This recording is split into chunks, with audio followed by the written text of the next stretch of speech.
You might call it Victoria Day, May Long, or the May 2-4 long weekend, but here on Six Nations of the Grand River, it's something different. For more than 150 years, there's been a day dedicated to bread and cheese. Now, I'm a member of the Kettle and Stony Point First Nation, where there is no bread and cheese day. So I'm heading to the Grand River in southern Ontario to see if I can sniff out the history behind the holiday. It's just a tradition that we were taught as young children, and that's just part of our history and part of our family history as well. They say, well, I got to go to bread and cheese, so. Janina Hill has been volunteering for more than a decade, bringing smiles to hungry faces. There's always a competition between people who can be the first in line. Some people will get in line at 10 o'clock, even though we don't start serving it till noon. So if I'd line up nice and early, is there a chance I could get some bread and cheese? There's a chance. Just don't come like at 12:30 thinking, or quarter to 1, okay. thinking you're gonna get any.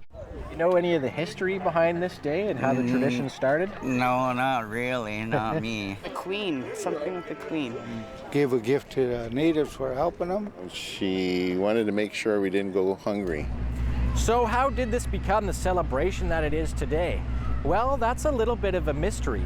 What we do know is that Six Nations people served in the War of 1812 and served well.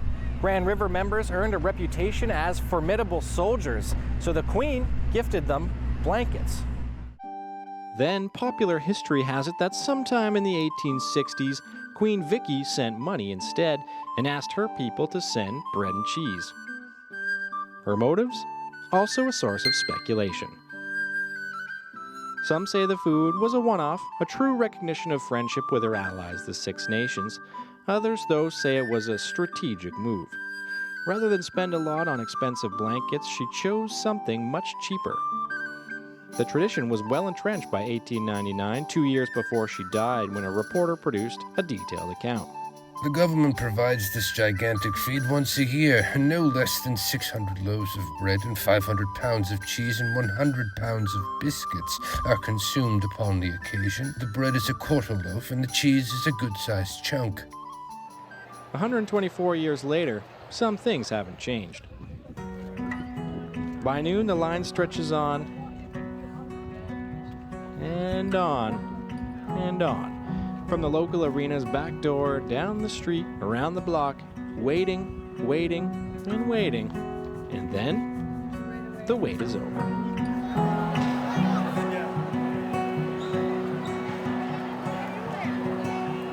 Hi there. Hi. Thank you. Within 2 hours, 9,000 loaves and 9,000 pieces of cheese are gone, and I'm left chewing over the day's deeper significance. Bread and cheese is an example of how that relationship can be not so fraught or not so toxic and not so complicated. Sometimes it can be joyful. Down the road is the old council house built in 1863. Historian Rick Montour tells me it was here the traditional Six Nations, also known as the Haudenosaunee or Iroquois Council, sat until 1924. That's when the Canadian government removed them from power and when the Crown Six Nations relationship started to go sour. But it's also where the first documented distribution of bread and cheese took place in 1874. History is kind of caught up with us. People disregarded First Nations claims to sovereignty, our very existence, our languages, all those sorts of things, and we're fighting back, and we're here to tell that story.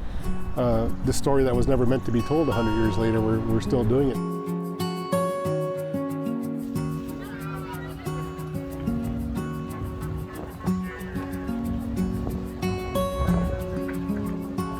Especially in the world of Indigenous politics and in the world of Indigenous current affairs, it's easy to get weighted down with the heaviness of that burden. But on a day like today, you can just forget about all that. You can forget about the conflict. You can forget about the difficulties and the intergenerational trauma that impacts you in your daily life. And you can just have fun. And there's something beautiful and uncomplicated about that. But before I leave, there's one more burning question I need answered. How do you guys like to eat your bread and cheese? Is there a special?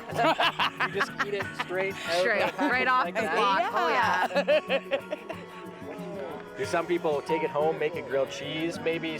No. I don't think I've ever seen anybody make their bread and cheese home. I do like to take my bread and cheese home.